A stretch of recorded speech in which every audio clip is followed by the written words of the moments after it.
So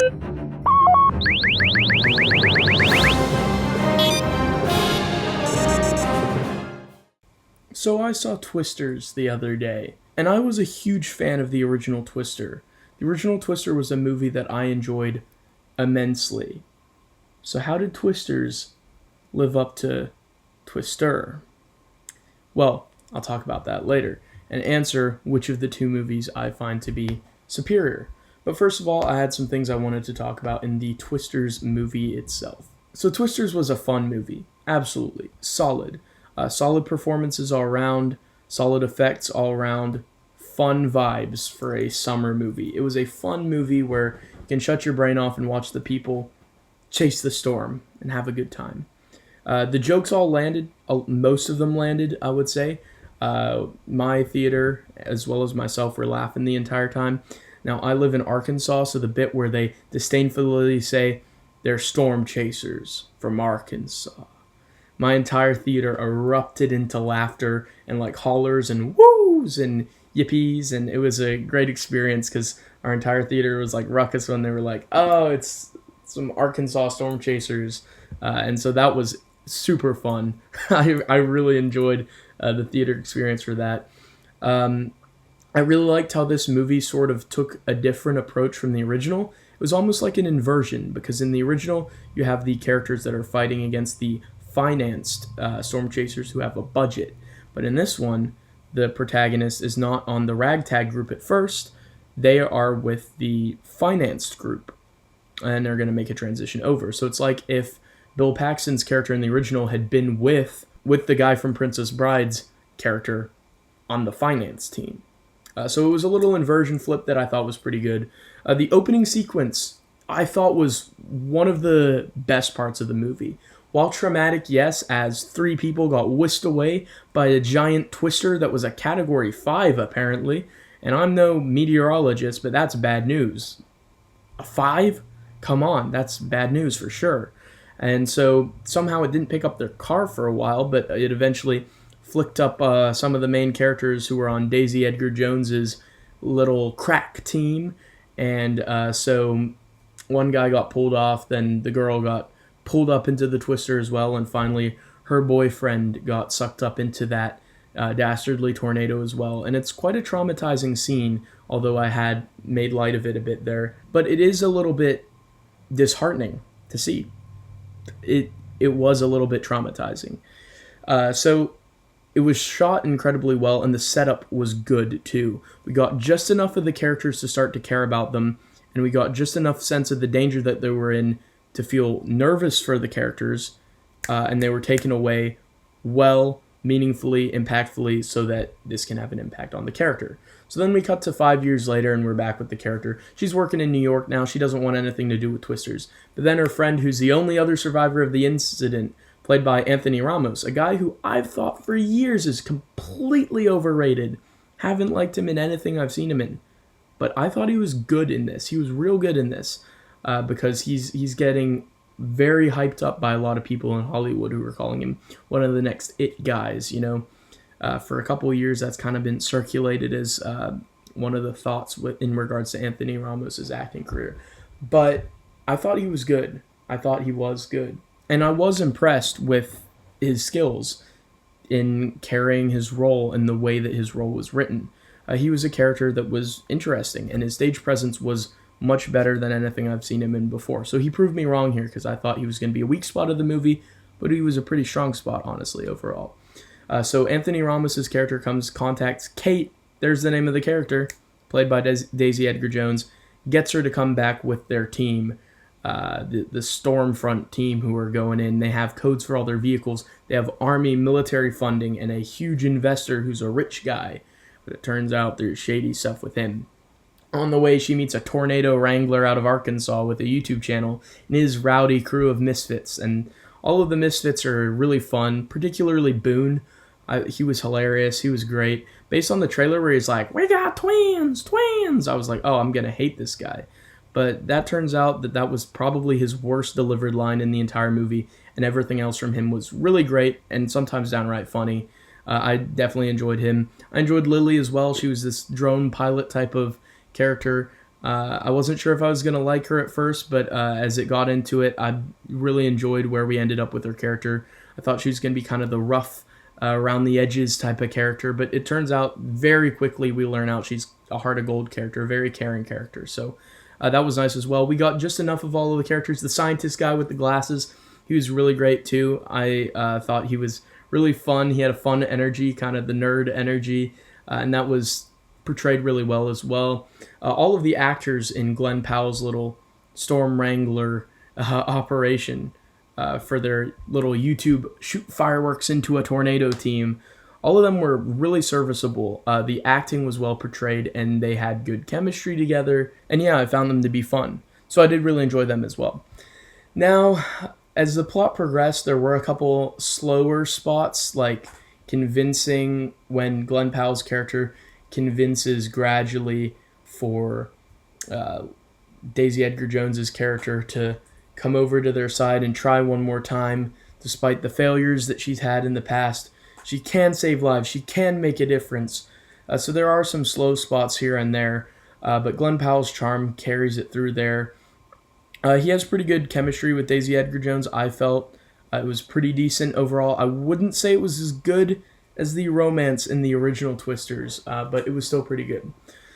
Now, the effects are all good throughout the entire movie. The script, I think, is a little bit weak, and it's a little bit derivative of the original. Despite how it's kind of an inversion on things, as I've talked about before, it does feel a little bit derivative of the original, which makes sense because this is a semi-sequel, semi-reboot. We're not really sure what it is.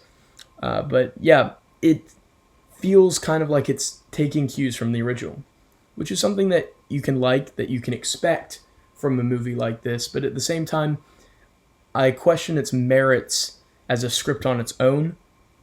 It wasn't the most amazing script ever, but it was the chemistry of the actors on screen that made the film have a fun ooze of charm to it, I guess.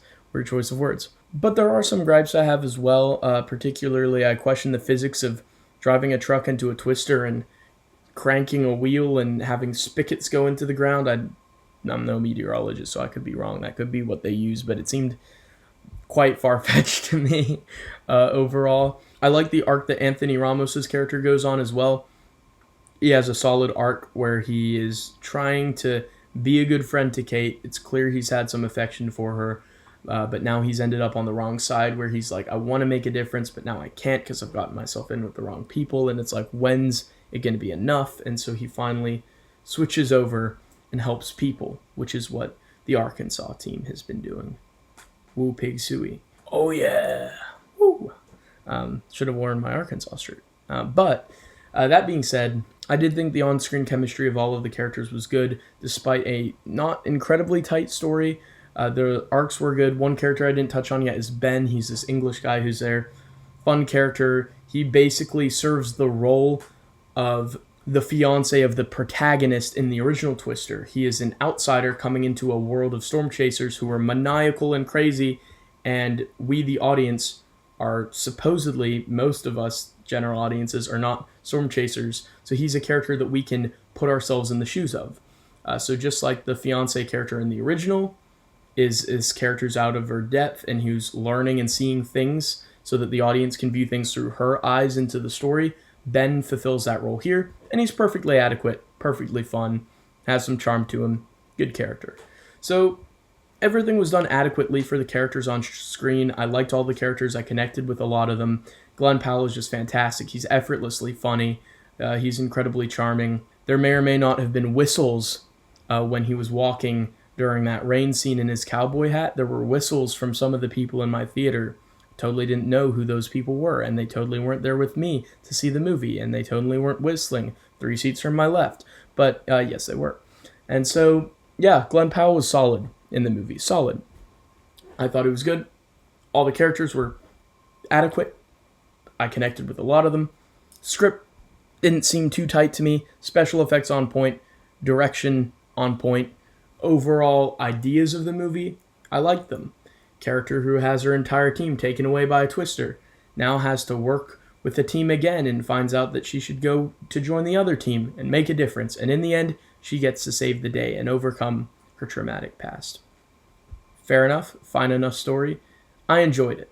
I enjoyed it. It was really good.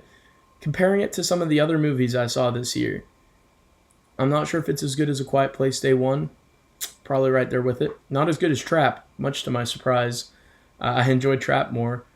Not as good as Dune 2, Kingdom of the Planet of the Apes. It's better than Fly Me to the Moon, for sure. But I did enjoy Fly Me to the Moon as well. I might talk about that in a review. Who knows? Now for the main question that I threw out there at the beginning of the video. Was it better than Twister? I'm a huge fan of the original. Had high expectations going in and enjoyed it. Does Twisters live up to Twister as a sequel? Is it a better movie? I say no.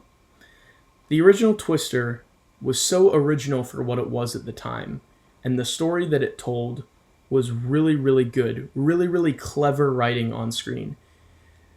The effects were, I can't even imagine how ahead of their time they were. The intro scene where the father is swept out is just a breathtaking scene to watch. It still gets your heart a-pumping, even though you're screaming at the television, there's a concrete wall there. Hide behind the concrete wall. Don't go up to the door that's about to get sucked up the Twister. Come on, man. He could have survived easily. Come on, dude. But at the same time, the scene is really good for the special effects. The final scene where Bill Paxton and the female protagonist are running away from the Twister, and it's picking up all these things that are CGI. It looks so good. Like, it looks so good. It looks like they're actually running from something. It doesn't look like this, like, kind of overly realistic CGI that we have now that's so lifelike. But it just works. It looks perfect. The scene where they're on the highway, where they have their argument in the rain to each other. That scene looks so good. The scene where it tears apart the drive-in movie theater, it looks so good. The nostalgia factor that I have for a time that I wasn't even alive into is off the charts. The old Pepsi and Mountain Dew cans throughout the movie, just, so good. The old televisions, the old technology, so good. The look of the vehicles they're using, so great. The drive-in movie theater where they're showing The Shining, and right as he bursts through the door in the iconic scene and the tornado rips it up, there's so many magical moments in the original Twister. And you can't claim that's nostalgia completely for me because I wasn't alive at that time. And I just think it oozes with so much charm that just makes it iconic. And I've not even talked about what makes it the best thing ever yet, which is the chemistry of all of the characters. The acting for the characters on screen is so charming, so endearing, and so charismatic. It's unbelievable. They naturally work with each other so well. There's not one person in that original cast who doesn't feel like they have a place there with this storm chasing team. The thought that I had both times that I've seen Twister so far, I've only seen it twice, but both times I watched it, and the most recent time was about a week ago, both times it was just so enthralling, and this sense of family and community that you get that feels so real and authentic that just oozes off of the screen. It makes you want to join them. It makes you want to go out and risk your life in this stupid, perilous situation that you're putting yourself in just to be a part of a team like this. And I think the scene that sells it the most is when they go back to her aunt's place and eat food around a table, and it's a glorious scene. It's clear that they've done it so many times before and that this moment of rest is so well needed for them. And the way that they interact is just wonderful. It's like watching people play tennis on screen, bouncing a ball back and forth to each other. They are in the scene. They are the characters, and there are relationships there. You just feel it. It's so authentic. And while there was great chemistry in Twisters, nothing felt so authentic and real like it did in the original. The original was lightning in a bottle, for sure. I loved so much of it. It was so good, not to mention an original idea for the time. And I do believe derivative media can be better than the original media. I believe the Star Wars Expanded Universe far surpassed the scale and quality of the original Star Wars trilogy. But at the same time, Twisters can't beat Twister. Twister is just so good. So there is something to be said for the original media being better than the derivative media of it. But it's just the chemistry of the acting that is off the charts in the original Twister. It is the storyline. It is the effects. It is the cinematography is really good too, and the performances are just great. The chemistry's off the charts, as I keep saying. Now I'm rambling because that's how good Twister is. Now that being said, Twisters is still great. I really enjoy it. If Twister's a 10 out of 10, Twisters is probably a 7 out of 10. It's still really enjoyable. It's a fun movie, but it's just nowhere near as fun as the original Twister for me. That's not to say it isn't great. It is. But the first Twister, just to me, is more iconic and more enjoyable as a film to watch. I'd rather watch that one as a movie just because of the way that the characters interact, the way that they feel so real, so alive within the movie. They feel like living, breathing, real human beings. And it's just incredibly impressive and a testament to what they were able to do at the time. And not to mention Cameron from Ferris Bueller's Day Off / John C. Harriman from Star Trek Generations is in the original Twister, which that automatically makes it better. Cameron's hotter than Glenn Powell. You heard it here first, folks. And so, yeah, that clearly is the main reason in this review that I think Twister is better than Twisters. But overall, Twister's a fun movie. Would I recommend it? Absolutely. Let me know in the comments, do you think Twister or Twisters is better? What did you think of Twisters? With the name, it is kind of weird because there are multiple Twisters in the first Twister. So maybe they should both be called Twisters. Weird little detail. But with that said, I'll see you guys later.